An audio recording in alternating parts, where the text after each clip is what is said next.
Tollywood movie makers route మారుస్తున్నారు. పట్టుబట్టి మరీ ప్రభుత్వాలను రిక్వెస్ట్ చేసి బెనిఫిట్ షోలకు పర్మిషన్ తెచ్చుకునే పరిస్థితి నుంచి బెనిఫిట్ షోలు వద్దనే స్టేజ్కు వచ్చేశారు. ఈ డెసిషన్ వెనుక పెద్ద మాస్టర్ ప్లానే ఉందట. అసలు బెనిఫిట్ షోలు ఎందుకు వద్దంటున్నారు? సినిమాలకు డ్యామేజ్ కంట్రోల్ కోసమే ఈ స్కెచ్చా?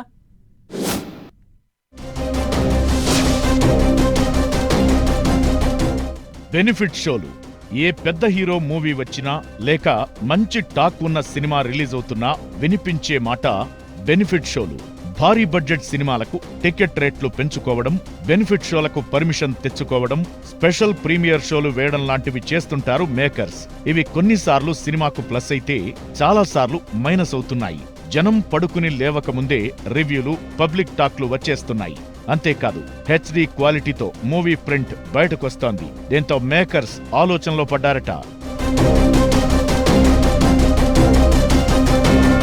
తెలంగాణలో బెనిఫిట్ షోలు వేయడానికి ప్రభుత్వం అనుమతివ్వడం లేదు. అంతేకాదు టికెట్ రేట్ల పెంపునకు కూడా పర్మిషన్ ఇవ్వనంటోంది.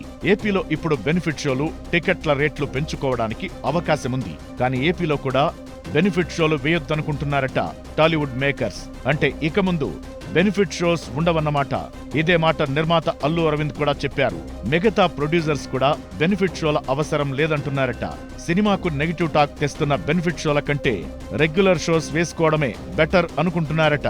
అప్పుడు బెనిఫిట్ షోల కోసం ప్రభుత్వాలను బ్రతిమిలాడాల్సిన అవసరం ఉండదు. మూవీకి నెగిటివ్ టాక్ రాకుండా కూడా జాగ్రత్త పడొచ్చని భావిస్తున్నారట. బెనిఫిట్ షోల విషయంలో టాలీవుడ్ నిర్మాతల క్లియర్ కట్ స్టాండ్ ఏంటో వేచి చూడాలి మరి.